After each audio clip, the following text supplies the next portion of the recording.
이른바 정의원의 문건 유출 의혹을 수사하고 있는 검찰이 청와대로부터 문건을 자발적으로 제출받아 분석하고 있습니다. 문건 유출에 가담한 경찰 2명을 체포해 조사하고 또 유출에 개입한 것으로 정황이 포착된 대기업 직원도 압수수색하는 등 검찰 수사가 속도를 내고 있습니다. 네, 서울중앙지검에 나가 있는 중계차 연결해 자세한 내용 알아보겠습니다. 한현희 기자.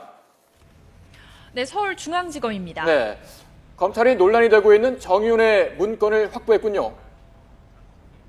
네, 그렇습니다. 검찰이 정윤의 문건 등 일부 언론들을 통해서 공개된 청와대 내부 문건들을 임의 제출 형식으로 확보했습니다. 먼저 압수수색 영장을 발부받아서 청와대의 협조를 받아서 문건들을 건네받은 겁니다.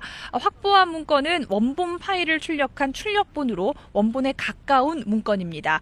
청와대 관계자는 검찰 관계자는 논란이 되고 있는 각종 문건들은 물론 공직기강 비서관실의 컴퓨터 하드디스크와 CCTV 등도 확보했다고 밝혔습니다.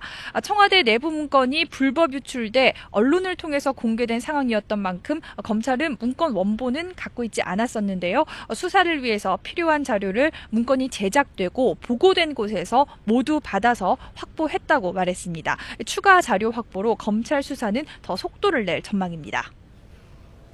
네, 검찰이 또 문건 유출 의혹과 관련해서 한화 계열사 직원을 압수수색했죠? 네, 그렇습니다. 검찰은 오늘 오전 9시쯤 서울 장교동에 있는 한화그룹 계열사에서 직원 A씨를 압수수색했습니다. 이 압수수색을 받은 A씨는 한화 SNC 소속 차장급 직원으로 경영기획실에 있는 정보팀에서 근무하고 있는 것으로 파악됐는데요. 검찰은 문건 유출 과정에 대한 증거를 확보하기 위해서 A씨에 대한 압수수색을 진행했다고 전했습니다. 또 현재 A씨를 임의동행 형식으로 소환해서 조사하고 있고 조사 과정에서 신분이 바뀔 가능성은 없다고 설명했습니다. 검찰은 해당 직원을 상대로 문건 유출에 개입한 경위 등을 집중적으로 캐묻고 있습니다.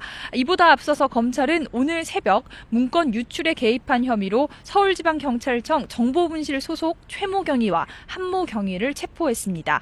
최 경위 등은 지난 4일 자택을 압수수색당하고 임의동행 형식으로 조사를 받았던 인물로 문건 유출과 관련된 수사가 시작된 이후 관련자들이 체포된 것은 이번이 처음입니다.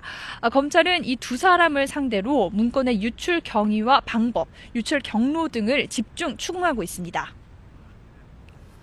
네, 제보자로 지목된 박동열 씨도 다시 검찰에 나와서 조사를 받고 있죠. 네, 그렇습니다. 어제 오전 검찰에 출석해서 오늘 새벽까지 박관청 경정 그리고 김춘식 행정관과 대질 조사를 받았던 박동열 씨가 오늘 다시 검찰에 나와서 조사를 받고 있습니다. 그제인 일요일 저녁 처음 소환된 이후 3일 연속 조사를 받고 있는데요. 검찰은 박 씨를 상대로 관련 정보를 어디에서 들었는지 또 어떤 경위로 박경정에게 전달하게 됐는지 등을 다시 추궁하고 있습니다.